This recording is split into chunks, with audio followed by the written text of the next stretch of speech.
Scaping 9 till 5. We're in the wilderness trying to find a job. So far, we've done quite a few 9 till 5 jobs in the wilderness. We've done dark crabs in the skilling resource area, we've done venenatus, and wait, is that Oziak? Hey Oziak, is that you? Oh, Dice. Shh, keep it down. Don't say my name. Why not? What's going on? Tell me. Come on, we'll talk somewhere more private. You know a lot of my business involves dragons, right? Well, yeah, you get me to slay them for you, but yeah, I know what you mean, yeah. Well, combine selling dragon parts with my business of selling rune plate bodies for over double the market price, I'll make a lot of money. A lot of money? Then why are you hiding out in some crap town in the wilderness? Why are you not in some mansion? Well, let's just say I forgot to report my income to Varrock in the palace, and now they're looking for me. Tax evasion, Oziak? Really? That's a pretty serious crime. Shut up, don't judge me. Do you want the job or not? Yeah. What have you got? Meanwhile, in Edgeville. Find anything? No, sir. He's not here, and there's no signs to where he's going. Well, get back in there and keep looking. You. Yes, sir. Go ask around. Find out if any of the locals know where he went. Okay, sir. We're gonna find this bastard. Lava dragons? Sounds good to me. Yeah, and remember, keep it quiet. Don't let anyone know I'm here. So we finally got our job. Haha, yeah, thanks. Lava dragons, 9 till 5. Let's get started. If you like my videos, hit subscribe. I've almost got 100k. Come on, do it!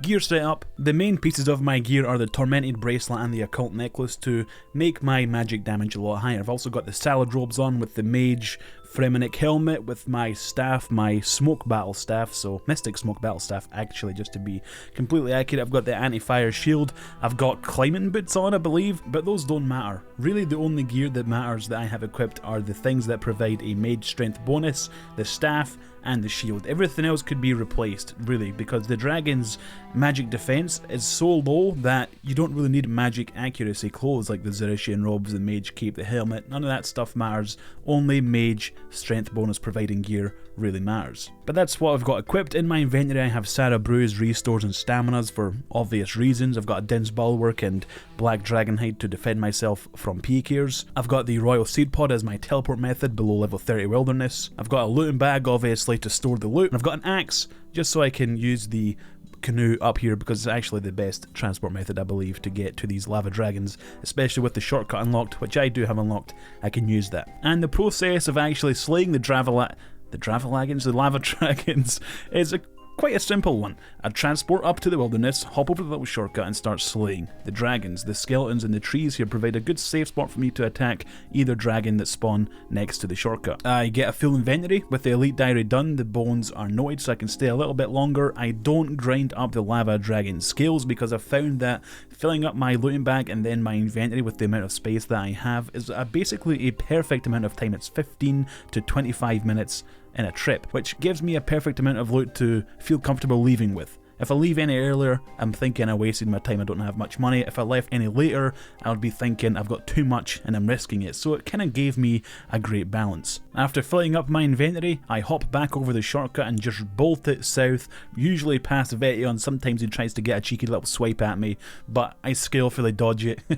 And once I hit 30 wilderness, just spam the royal seed pod, and I'm now in the Tree Gnome stronghold, climb up the stairs, use the bank, deposit all the loot, rejig my inventory, make sure I've got enough runes for another trip. I don't actually bring a stack of runes, I just bring enough runes to last a single trip, usually 300-350 casts. I teleport to my house, use the rejuve pool, get everything refreshed, head to Varrock, use the little shortcut, cut the tree, fly back up to, canoe back up to the wilderness, rinse and repeat. But Dicerz, why do you TP to Varrock and not to Edgeville to use the canoe? Because TPing to Varrock's faster, okay? Want me to prove it? Fine. Okay, in order to prove my method is better than the Edgeville method, we're going to do a little time trial. I'm going to click the Edgeville teleport first, click play on the stopwatch or click start on the stopwatch, then run to the tile that you start cutting the tree on to use the canoe. So I guess let's just click rub. Here we go.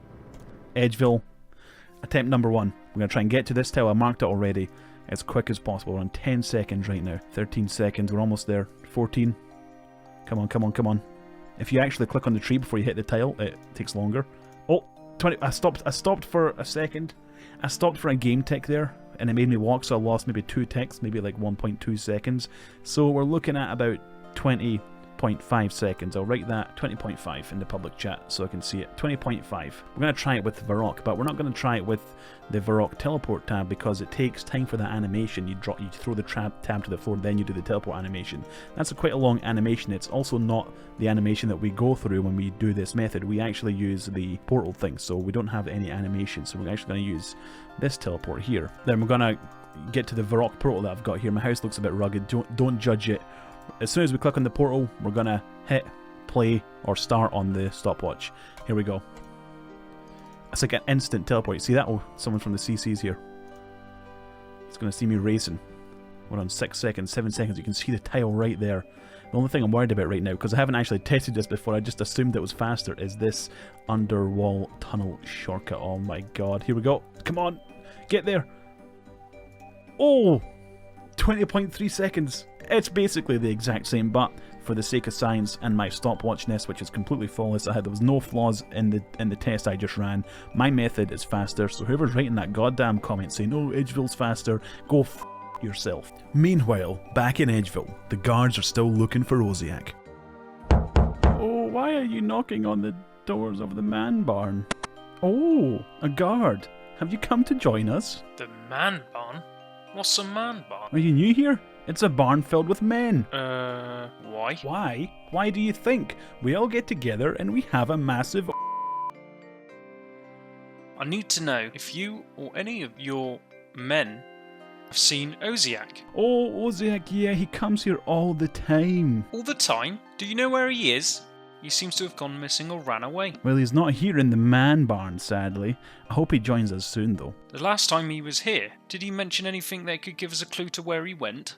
Now that you mention it, he did say something. Bobby, do you remember what he said? Oh yeah, he was telling us about this thing called Last Man Standing in the north. Oh yeah, something about a Ferox cave. Thanks for your time, gentlemen. Oh, no problem, officer. Come back soon. Just like every other Scaping 9 till 5 based in the wilderness, you gotta keep a keen eye out for PKers and have that world hop menu always up. Unless you need to access other panels like the inventory or prayer constantly, I just have this world hop panel up all the time for instances like this.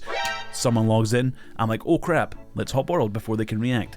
Sometimes I'm too slow to react, I get attacked, like this instance here. I failed to hop world, so I turn my prayer on, equip my Din's Bulwark and my Black Dragon Hide, and just try and run. I don't even try and switch prayers because the Din's Bulwark's pretty powerful and I can resist most of his attacks. Like, he's hitting zeros constantly when I'm not praying against them. I just want to keep the prayer on and run so I don't get frozen. Sadly, I do get frozen a bunch, even with Protect Magic, Black Dragon Hide, and Augury, and a Din's Bulwark. He catches a freeze, he AGS specs. Oh, that's unfortunate. I'm fine. That's unlucky, dude.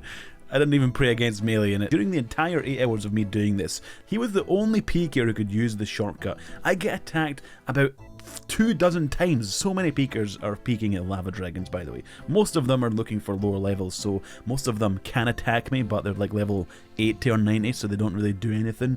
But even the higher level ones who are looking for higher level players like me can't use the shortcut. He was the only one. What's the point of peeking at lava dragons if you can't use the shortcut? For whatever reason, it annoyed me that these people couldn't chase me, because they were wasting my time, obviously. That's just a part of being in the wilderness, but they were wasting their own time. You're peeking in this spot to make money, and you can't follow the people you're peeking. Just do the hard diary. It's not hard. It's called a hard diary, but it's not like that difficult. Come on.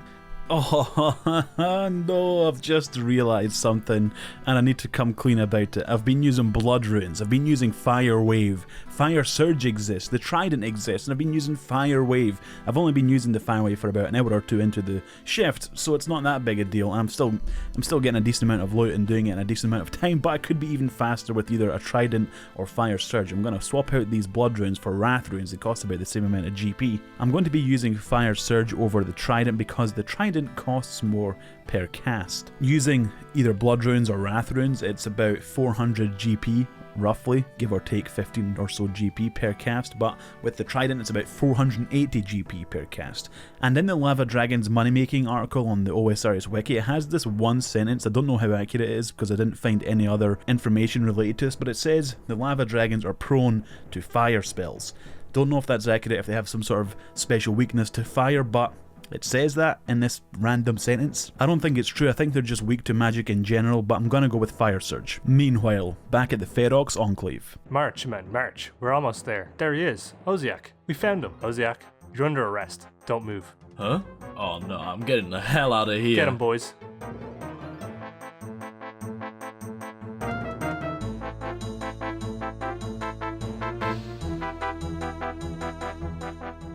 Man, these trips are a lot faster with this better surge spit. Wait a minute. What the fuck? Is that Oziak getting chased by the guards? What an absolute nugget. Anyway, yeah. Lava dragons? Upgrading to the Fire Surge spell has made the world of difference. Trips are a couple of minutes shorter. I get my full inventory a lot quicker because I'm blasting these lava dragons. I even hit 30s on them now. Look at that, a big 30, a whopping 30. And it's kind of brought me a little bit of luck. I've noticed I'm getting a lot more Onyx Bolt tips. Maybe it's because technically I'm killing them faster, so I'm getting more drops. So I'm just getting Onyx Bolt tips more often, technically. Like, mathematically, that makes sense. So maybe that's why I'm feeling like I've got more RNG with the Surge, but holy moly, I've gotten a lot of bolt tips. And as I continue to blast these lava dragons with my Fire Surge, let's go over some bonus facts. Bonus facts. Did you know the lava dragons as we know them today weren't originally lava dragons? Before March 13th, 2014, there were red dragons on this island, but they were converted into lava dragons as part of the Rejuvenating the Wilderness update back in 2014. The explanation they gave in the update as to why the red dragons became lava dragons is because the red dragons hung out around lava too much, so they became lava dragons. But within the game update with the lava dragons also came the wilderness as we know it today. All the wilderness bosses, Callisto, Veteon, Venenatus, Scorpia, Crazy Archaeologist, Crazy Chaos Fanatic, even the God Wars dungeon in the wilderness, the Mammoths, the Ents, Chaos Druids, the Looting Bag, the lever in Edgeville that takes you to Deep Wilderness, the Resource Area, Ecumenical Keys, the Fountain of Ruin, the Looting Chest within the Rogue's Castle plus all the high level rogues, the Prayer Restore feature within the Demonic Ruins, the Dragon Pickaxe, and a lot more stuff. Basically the entire wilderness as we know it. All of this stuff came out together in a single update. And back then, according to the news post, that was the biggest update to old school RuneScape so far. They added so much stuff to the wilderness. But the only people on the team at the time were Mod Ash, Mod John C, Mod Matt K, and Mod Reach. Only 4 devs. But that's it for this week's bonus facts. Nothing crazy, nothing too exciting, just all the stuff that came out in the update, which I thought was quite interesting. We're getting on, we're getting our bolt tips.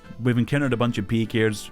None of them can use the shortcut, so we're alright. There's nothing that interesting going on. And so far, no Visage, because that's like the big thing that you can get from these guys. I wonder how Oziak's doing. Transition. Oziak, stop running. It's a dead end. It's over, Oziak. We have the high ground. I am not going to jail. You've got no choice, Oziak. You've got to come with us. No, I don't. Grab him. This is our last trip in our 8-hour shift. We've been doing it for about 7 hours and 50 minutes. We've got about 10 minutes left. It should be just enough time to finish another trip here at the Lava Dragons. And then we can find out how much profit we've made. I feel like I've had a lot of Onyx Bolt tips. The Lava Dragon Bones, the Dragon Hide, it's all worth quite a lot of money. So I feel like I've made a lot of money. But we won't know for sure until we've calculated the profit. That's it. Time's up. Shift over. Let's go sell everything and start counting our coppers. According to our client, which tracked the amount of kills we got and all the loot we got, including stuff we didn't pick up, by the way, so the number's slightly skewed in terms of the money made, but we slayed 389 lava dragons in an 8-hour period, which is just under 50 lava dragons per hour. After quickly selling everything in the Grand Exchange, we've come out with about 8.35 million GP, which is actually more than what Runelight was telling me, and Runelight included the drops that I didn't pick up. Some things I didn't pick up because I had a full inventory. The cost of runes and teleports that I used would come to about 130k, but 99% of my costs for this job come from the rune usage. I cast about 7,000 spells, so 7,000 Wrath runes, because Wrath and Blood runes cost about the same. The runes total would cost me about 2.7 million GP, which means my total profit is about 5.5 million GP. Enjoy the videos? Want to support even more? Click that join button, it's only 99 cents. So 5.5 mil is the daily wage as lava dragons from 9 till 5, which means it's about 0.7 mil, 700k GP per hour, and after 5 working days in a week doing this 9 till 5 you'd make about 27.6 million GP. After 1 month, which is about 22 working days, you get 121 million GP, and after 1 year doing this for a solid 12 months, 9 till 5 Western World Shift, you get about 1.478 billion GP, 1478 mil. And by popular demand, XP gains. It's about 27k magic XP per hour. Could be a bit off because I'm a bit stupid. But after doing this for 1 year, you get about 55 million mage XP. And this is the salary, $975 per year. That is absolutely garbage in terms of real life cash, just doing lava dragons over and over and over again as a 9 till 5 Western world job. Crap salary, 45 cents an hour literally. You're making $3 a day, you're making $20 a week, you're making $80 a month. It's just not that good. This salary in American currency translates to roughly 743 UK pounds and a whopping 352 million Venezuelan Bolivar Sobinaro. Thank you very much for watching this video. Thank you very much to everyone who is a channel member. You're absolutely legends. And big shout out to Deranged, Nemo M, Luke, Tamashi, Beardy Jake, Granley, Scarmex and Vikin. Thank you very much guys. Really appreciate everyone's support. And I can't say anything but thank you over and over again. Literally, it's insane. But yeah, thanks for watching. Goodbye.